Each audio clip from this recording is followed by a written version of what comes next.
Noah's Ark.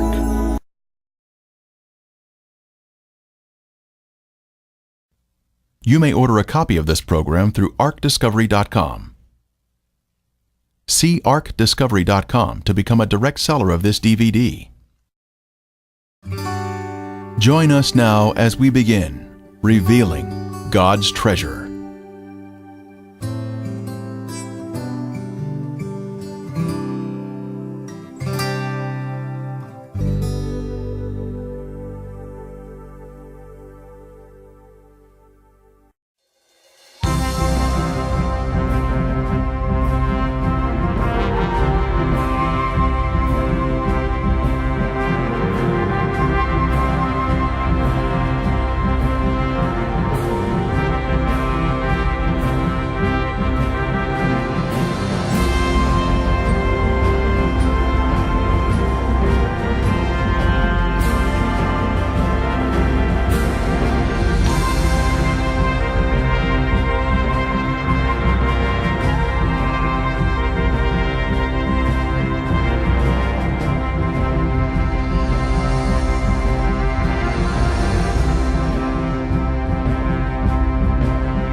Noah's Ark.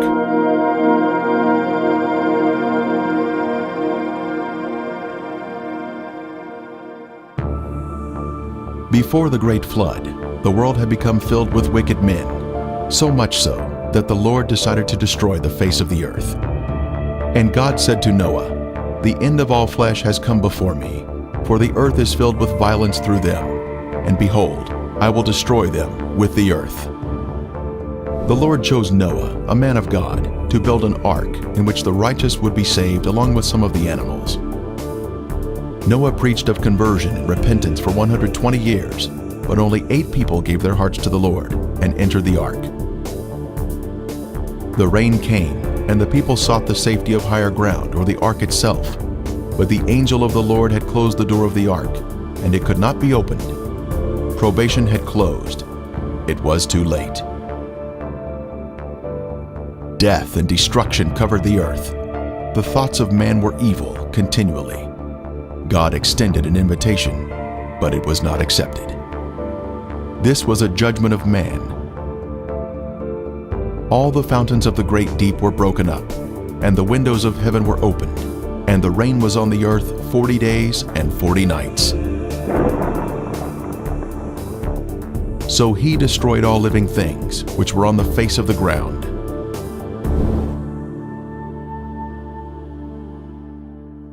God had saved his people through the flood, but they would spend almost 1 year in the ark, waiting for the floodwaters to recede and new life to begin. Noah and his family were anxious to leave the ark. Finally, Noah knew it was safe to leave. He offered a sacrifice to the Lord, and the Lord placed a bow of promise in the sky that he would never again destroy the earth with a flood. The Bible tells us where the Ark of Noah came to rest.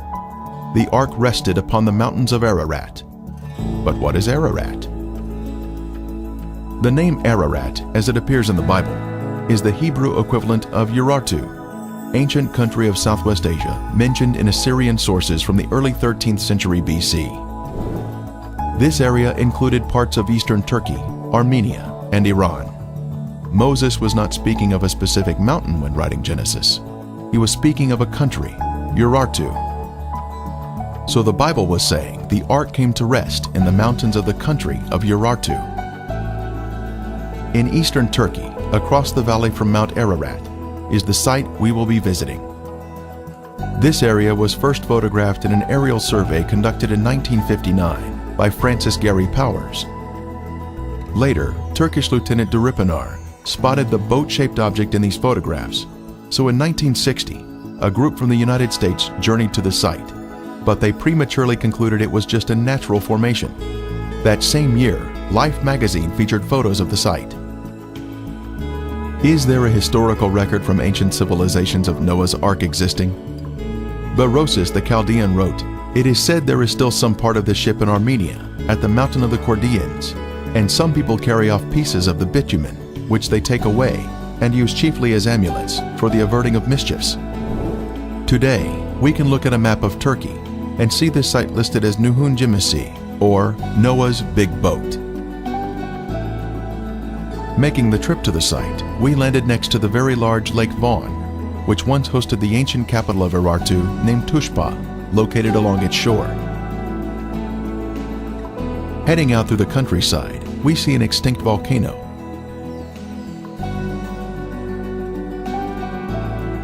Crossing a mountain, we soon see our first glimpse of the famous Mount Ararat in the distance. In the shadows of Ararat is the city of Dobayazit that we pass through, heading toward the Noah's Ark site. Mount Ararat is a beautiful mountain, complete with a rich history of mountain climbers searching for the Ark, but without success. Across the valley, we stop and see the government-erected road sign, Nuhun Gemisi, 5 kilometers up the mountain.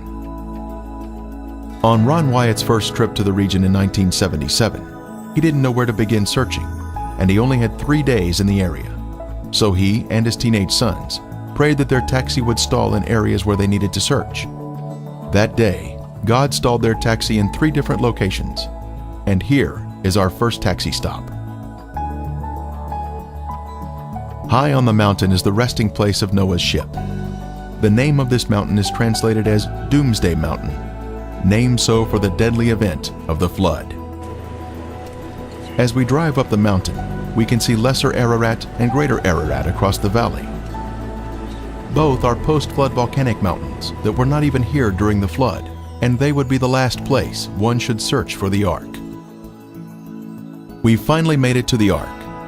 Looking at it from the stern, or rear, one can see the boat-shaped outline of the Ark. It has a rounded stern and a pointed bow or front.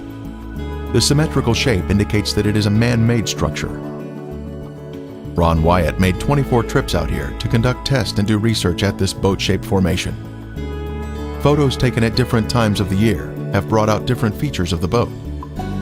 There was so much convincing evidence uncovered at the site that the Turkish government declared this area to be Noah's Ark National Park, and yet today, the world is unaware of this amazing discovery.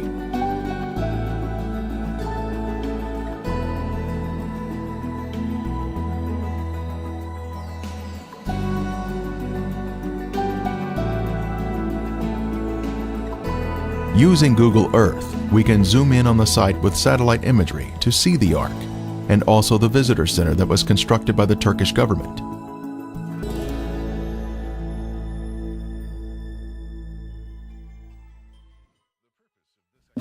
It was on June 21, 1987, that a ceremony was held on the mountain to commemorate the site as Noah's Ark National Park. Dignitaries from around the country assembled to break bread and celebrate this wonderful find.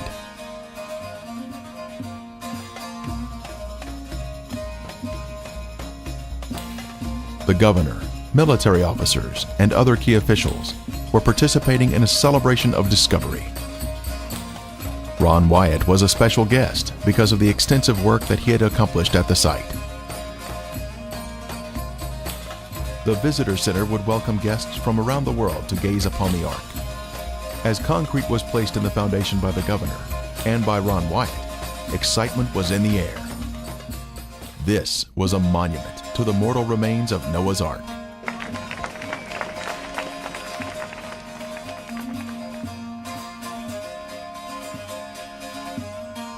Noah's Ark was found.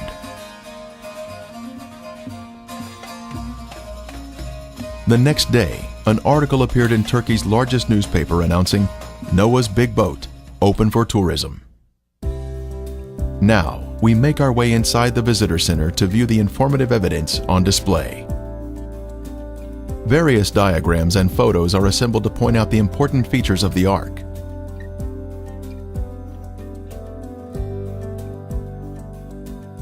Specimens from the ark are also on display, including petrified wood and sea fossils from the area, which indicate this mountain is water-laid rock.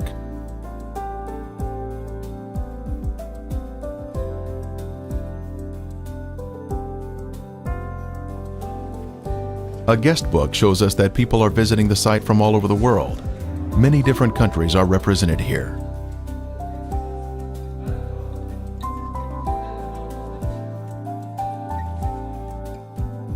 Hassan Ozer has worked in the visitor center since it opened.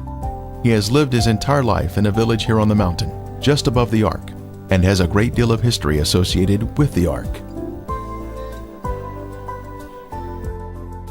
His photo appeared in a Knoxville, Tennessee newspaper, so our team brought him a laminated copy for his own. Hassan now tells us some interesting history about the ark formation. Tabii zaten biz gördük, biz de rivayete söyledik. Bunun gemisi var ya, 1948 senesinde gece bir kayma deprem oldu. Sabahleyin baktık ki her taraf gitmiş. Bunun gemisi bir ada güçlüğüne kalmıştır. Her akşam üzerinde bir elektrik lambası gibi bir ışık yanardı. In 48, there was an earthquake, and it was in the night time, and we just wake up in the morning and we see the earth was moved, and we saw the shape like an ark. De ki 1960 yıllarında Türk Hava Kuvvetleri'ne bağlı bir pilot tarafından bunun fotoğrafı çekiyor. Gidiyor Ankara'ya. 1960 yıllarında. 60 yıllarında. 60 yıllar söyle. Also, after that time, there was a light we could see in the night time in the up on the village when we look down to the ark side, and people was believing that it's holy things, and when they come on to the next to the ark, this light is going off. You know, you cannot find. Benim kendi şahsi olarak ben de hem inanıyorum hem de karar veriyorum. Çünkü neden? Her taraf gitti, Nuh'un gemisi o böyle ada gibi içinde kaldı. Her akşam üzerinde bir ışık yanardı. Sarı, yeşil, kırmızı. Kimisi böyle bir ziyaret, kimisi bir türbe, kimisi bir hazinedir. Ama araştırma yapıldıktan sonra izin arada kayboldu gitti, ben de inanıyorum. Söyle bir daha var, söyle onu söyle. He say that if in my personal thinking is well, I see after this earthquake there is a shape like an ark, and also there was a light which is colored light, green, yellow, and reddish lights we saw there, and lots of people were in the village. They were saying that's the holy place. Somebody says there is some gold, we should go dig it up and stuff like this. They say especially when you come next to it, it's going off. The light you cannot see anymore. But you see, after the government confirmed that that's the Noah's Ark, there is no light anymore, and you know, that's make me think it is Noah's Ark.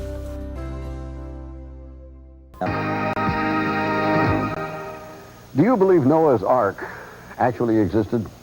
Could the legend that sounds like a fairy tale really become proven fact? Well, the search has been going on since biblical times. And in a moment, you're going to meet some people who are positive they have found the Ark. Now, we know such claims have been made before. But a few months ago, these people came to 2020 with some new and intriguing scientific findings. We followed them to the mountains of eastern Turkey. And what you'll see is a bizarre adventure with a host of unlikely characters. Tom Jarrell's story takes many twists and turns. That's the seductive beauty that brings them here, snow-capped Mount Ararat. The explorers looked for the Ark there since that's the highest point around here. And as the flood waters receded, presumably that's where it would have landed. But the Bible describes the mountains of Ararat, mountains plural. Is it possible that the ark came to rest on one of the smaller sister mountains to Ararat? The boat-shaped site was first found and photographed by a Turkish army captain back in 1959. It was quickly explored and dismissed as a freak of nature. But Wyatt, an amateur archaeologist, rekindled interest in it a few years ago. He brought in Dave Fassel, a marine salvage expert, to assess it. The Doomsday Mountain team brought in some high technology to explore the oldest legend of man. They began scanning their site with a molecular frequency generator. It's a device used by surgeons to pinpoint cancer tumors, and it's been used by Fassel to locate underwater treasure. This time, the molecular frequency generator began to pick up a unique pattern of iron lines beneath the earth. Okay, bring that one up. They began placing ribbons along those lines. The finished shape, outlined by the ribbons, was that of a huge ship, the approximate length and width of Noah's Ark, as described in the Bible. The fascinating field of ribbons soon attracted higher academic interest. That looks like iron. Okay. Dr. John Baumgartner, a physicist with Los Alamos Laboratories, sent samples back to the lab for analysis and confirmed that the metal they were tracing with the ribbons was indeed iron. With the width and the length known, the only remaining question was depth. By locating the depth of the hull, they could determine if the boat-shaped object had the cargo capacity described in the biblical ark.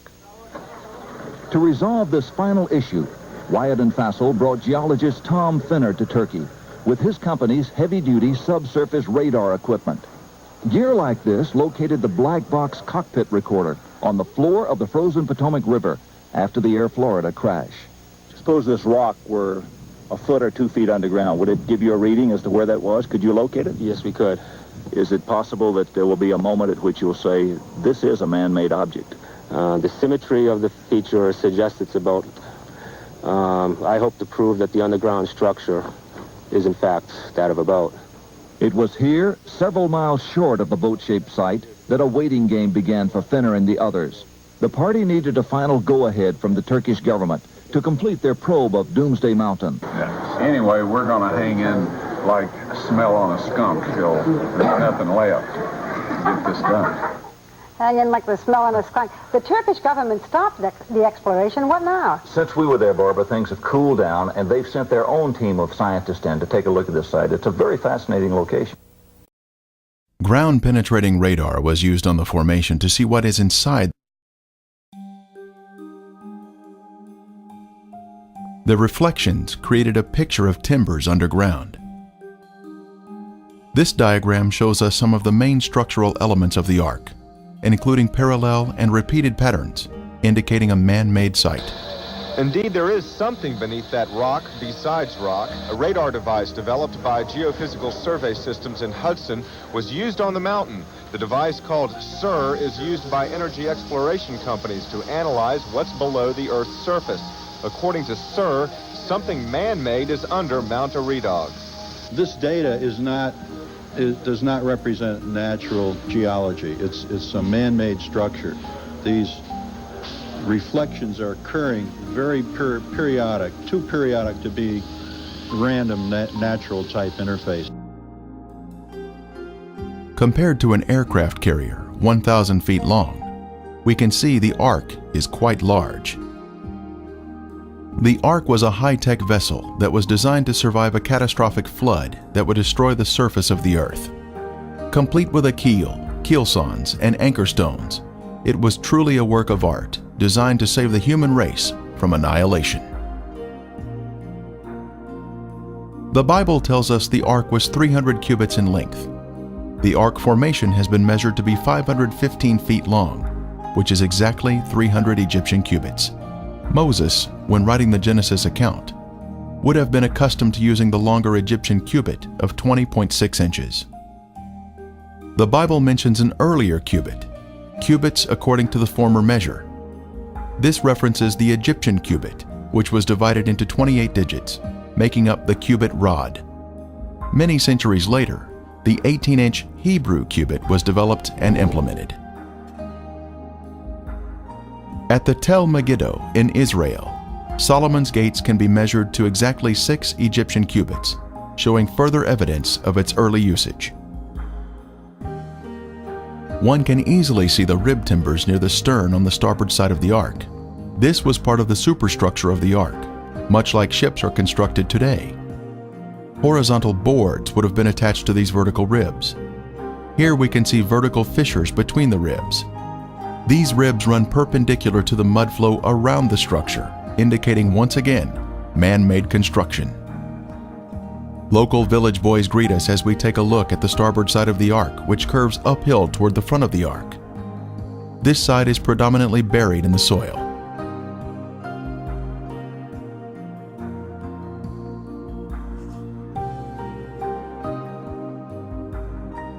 The outside of the bow, or front, is just before us, and then we scan down the starboard side to see the top of the rib timbers.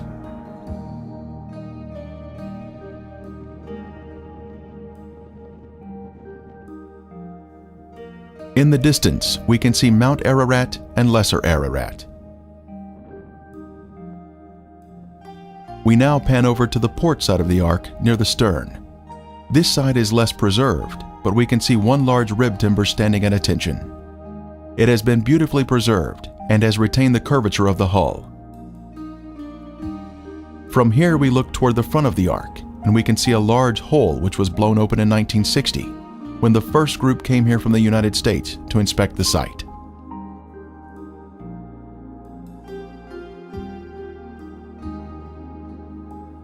We are now standing on the middle deck of the ark, and now pan over to the interior of the port side, where we can see 4 horizontal protrusions in a row. They are arranged in a regular pattern, indicating man-made construction. These would have been horizontal deck support timbers, extending toward the middle of the deck. At the stern, we can see the symmetrical shape of the boat, including the center mound, where the decks have collapsed one on top of another. Continuing to inspect the stern, we can see 5 objects in a row along the inside port area of the deck. These have been measured at regular intervals and appear to be vertical posts that would have supported the deck.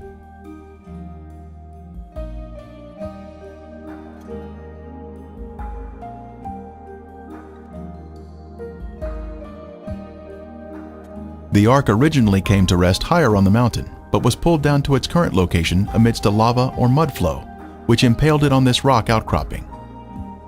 Ron Wyatt was operating his ground-penetrating equipment before Turkish authorities when he spotted an object just below the surface.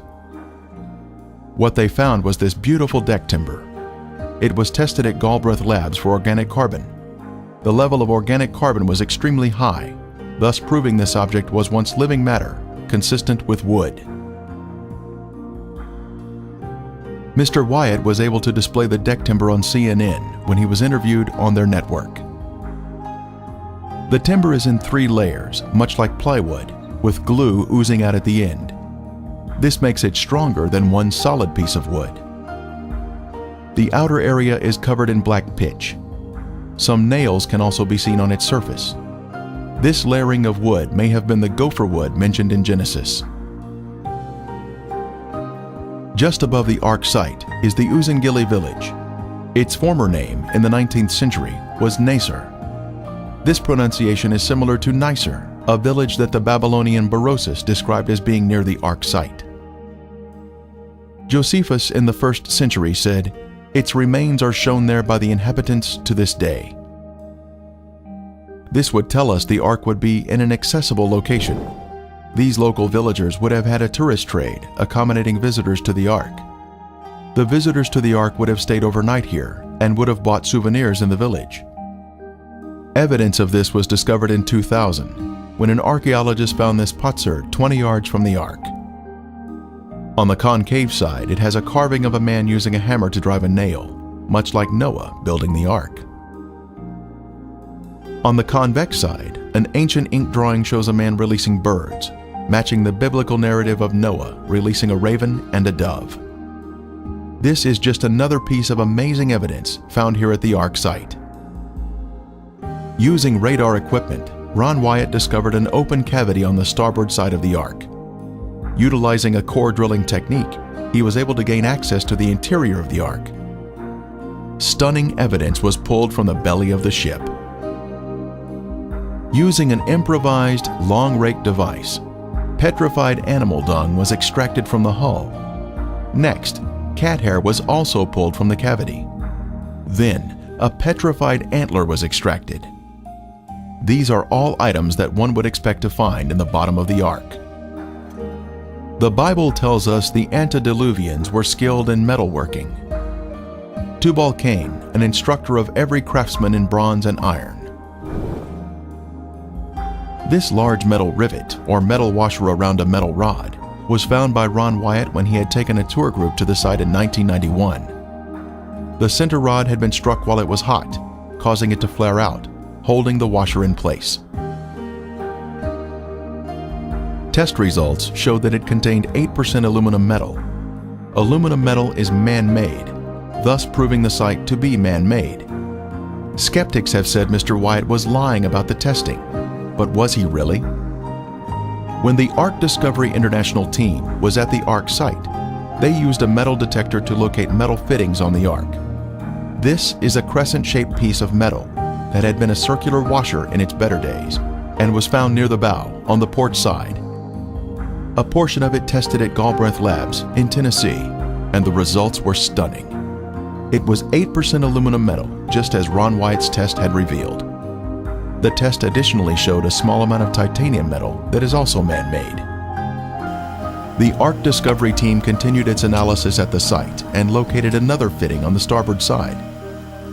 A portion of it was sent to Galbraith Labs for testing, and again, there were incredible results.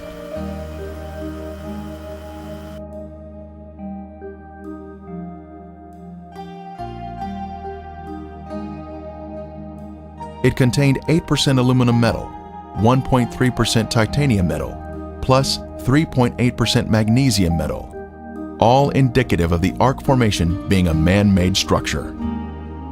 The Encyclopedia Britannica tells us, because of its chemical activity, aluminum never occurs in the metallic form in nature. These unique metal components are special markers that were left behind, which prove the site is without a doubt a man-made structure utilizing high-tech construction techniques consistent with what we should find in Noah's Ark. Modern man didn't discover how to make aluminum metal until around 1900, but the antediluvians had this knowledge in their day. Other metal fittings were found on the port side of the deck. Our metal detector picked up metal readings where a rectangular plate was positioned on a flat plane. This plate originally had 6 rivets. One is still visible on the left side.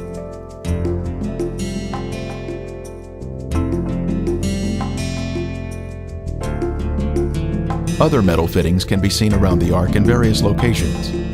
The metal fittings have different colors from the surrounding material, making it easier to locate them at the site. On the outer portion of the Ark, at a higher level, we were able to see this object that appears to be a metal cap on top of a vertical post.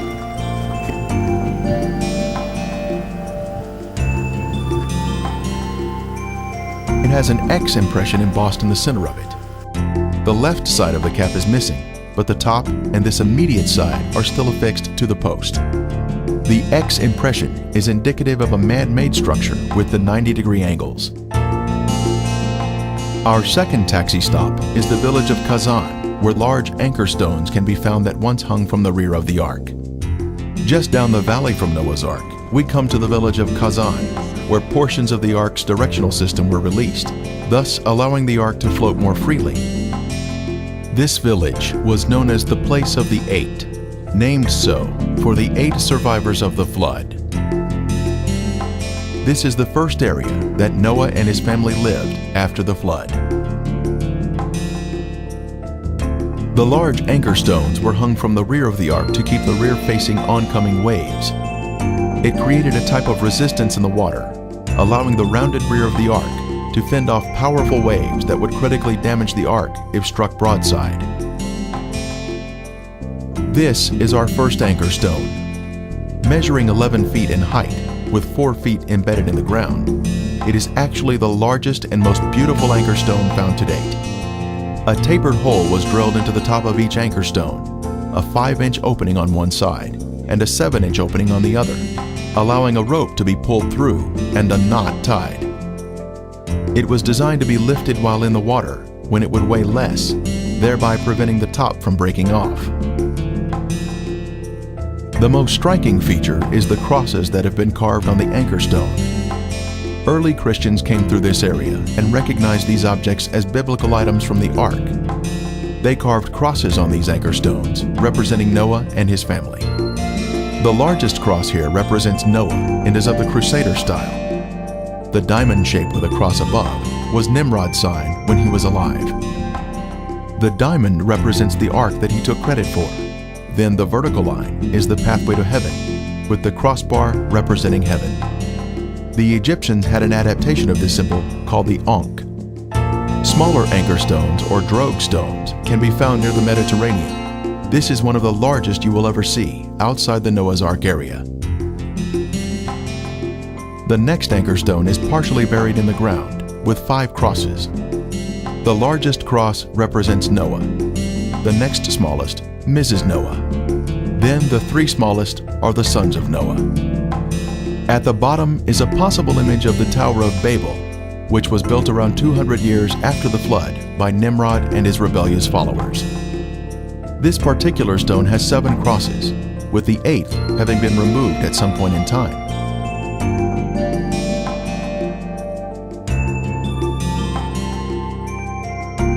This stone has a large cross representing Noah. The next smaller cross on the bottom left is Mrs. Noah. The next 3 smaller crosses represent the 3 sons. Then, the 3 smallest represent the wives of the sons. This stone does not have any carvings on it, but it does have a hole drilled through the top. Other stones have been found buried, but they have no inscriptions.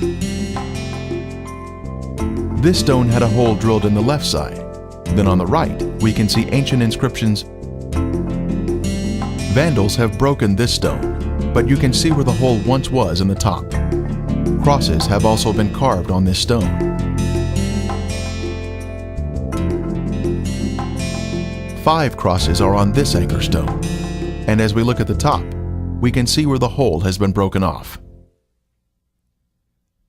Outside the village of Kazan is a large object that has the appearance of petrified tree bark and with unusual characteristics. As far as we know, there's nothing else like this anywhere. Nobody's ever... My goodness. It's got crosses that are very faintly carved on it. You got a big one here. You got a small one right there. One here. One here. They're harder to see over here. And this is petrified wood? Well, it looks like Ron said he thought it was petrified bark. Tree bark. Right. If you look at you ever seen, it looks like a little bit like pine bark. It sounds like metal. Yeah, but with the anchor stone being wood. This isn't an anchor stone. Oh, I see. This was just like something that was on the ark, right? Well, Ron theorized that this might have been the or part of the cover. You remember at one point it says, and Noah came out of the ark and he took the cover off, or he threw the cover off. And of course that's just speculation. We don't have a way of knowing, but this is a rather unique thing. It has the appearance and the texture of some kind of a bark, but it is stone. That is a cross.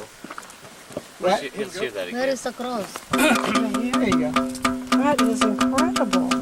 It has a very hollow sound. Very hollow. It sounds like metal. But it's just a... Well, it's just that's its harmonic ring. Right. Yeah. Harmonic resonance, you're right. Yeah. But not many stones that do that. That's true. With the sun coming out. Well, I think there's 8 crosses on it. We've been able to find 7. I think there's an 8th one up there. Our next taxi stop is the home of Noah, near the village of Kazan. This photo was taken in 1977 by Ron Wyatt, showing the walls of Noah's home. Since then, all the walls have been torn down by local treasure seekers. In the front yard stood this large tombstone. On the tombstone was a drawing of 8 people and a boat on a wave. The second largest person was looking downward with their eyes closed. This indicates that this was Mrs. Noah's tombstone. After Mr. Wyatt showed this to someone, That person later hired others to exhume Mrs. Noah's 18-foot sarcophagus. Its depression in the ground is still visible today. Her jewelry was later sold on the black market for millions of dollars. Extending out from Noah's house are these ancient stone fences for containing animals. In Genesis, we are told that Noah practiced husbandry. In this case, we can see signs of animal husbandry. Some fences are more prominent than others, but they are all in straight lines. Uphill, behind Noah's home, is this large altar that he would have used to sacrifice animals to the Lord. It is approximately 10 feet in diameter and has a cube-like shape.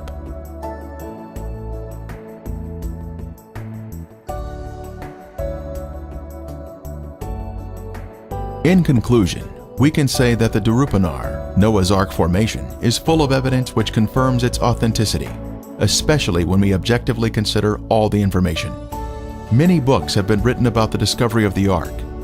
It has been featured in many newspapers and television programs, but most of the world is not aware of this beautiful discovery, which refutes evolution and proves the Bible to be truth. In God's timing, He will reveal this to all mankind.